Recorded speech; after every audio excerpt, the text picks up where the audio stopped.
coming on to more happier things, this is obviously a very happy thing for Tottenham, and great to see this man back in form. Carry you, Dal. Heung-min Son, he grabbed his 100th Premier League goal, and it is an absolute beauty. He works a yard of space. He curls it into the top corner from 25 yards. And look, that's the Son we want to see. That is the vintage Son that we've missed. How important could that be for his confidence, Dal, between now and the end of the season?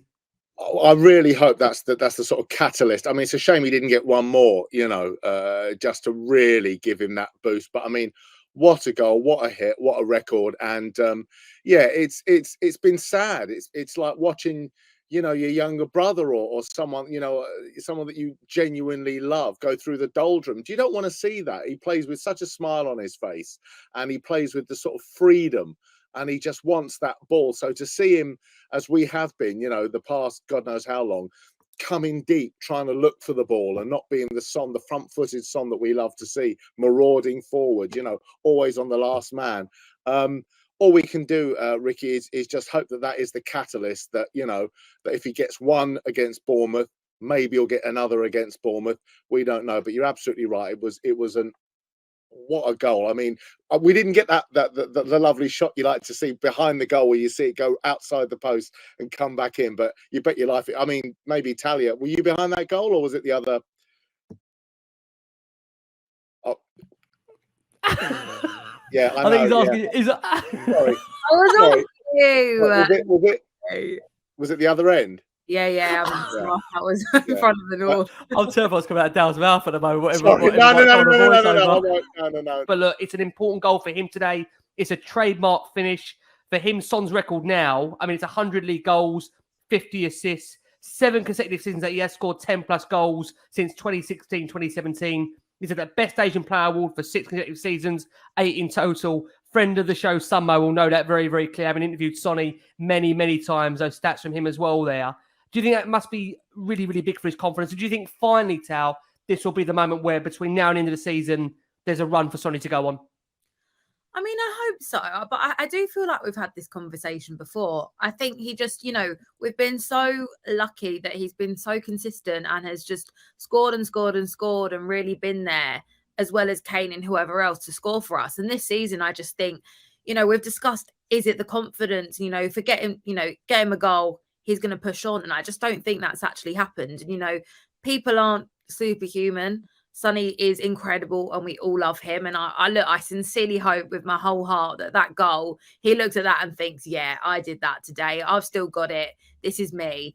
But, I don't know if that is going to happen. I just think at the moment, especially this season, I know he said as well, I think his granddad passed away and stuff. He's been going through a lot of stuff. I think, he put so much pressure on himself, whether that be his family or just him or, his role in the team. Kane is our primary goal scorer, but for so long he has been the second one to do that, and he just hasn't been able to do it this season. I think he's someone that just he puts a lot of pressure on himself for that, which is hard. But look, I really hope he does push on, but I do think it's a collective thing. It's not just Sonny, but I just think it's not his season this season, and that's fine. He's just got to keep his head up. He still adds a lot of value to the team, and hope that this goal, there's only 8 games left and we need him, and he's got to just keep pushing on and score more goals for us.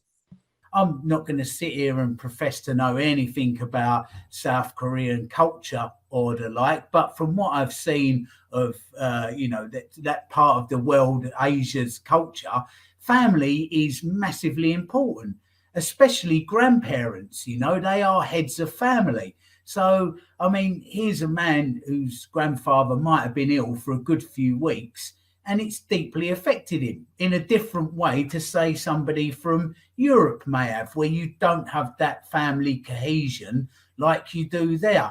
Who knows? You just don't know. There could be a lot of factors playing into this. But one thing I do know, Sonny's not a bad player. He's just gone through a bad patch. For whatever reason that may be. I think, Conte really did clip his wings with the way he played. He clearly didn't enjoy the training that they were being put through as well. It was, it was just all stick and no carrot. So lots and lots of factors can feed in to the way a player is playing. There's clearly some players there just not good enough. Whatever, you know, even if you build them the happiest environment for them to train and play in, they're just not good enough. But there are other players that just go through bad moments and periods. So let's see what happens with Sonny. I think he just needs that new man to come in, that new man to put his arm around him, give him a little bit of confidence, let him play in a way that he's happy to play. And I'm sure we get the old Son back. But, you know, today, that goal, it was Son, wasn't it? That's what we was seeing from Son. It was lovely to see. I thought that would kick us on, you know, for the rest of the game. It clearly didn't, but there's a glimpse of what you can have if you build that happy environment around a player. So, yeah, you know, I think he's earned the right to buy a little bit of time from us as fans to maybe find his mojo again and see where it takes us. So, but once we get out of this purgatory, we'll see them, won't we? We will absolutely. See from now. I totally agree on that, Richard. I think under again an established head coach that will hopefully have a vision and a purpose for what they want to do in a direction, I think then there's the time to judge Son.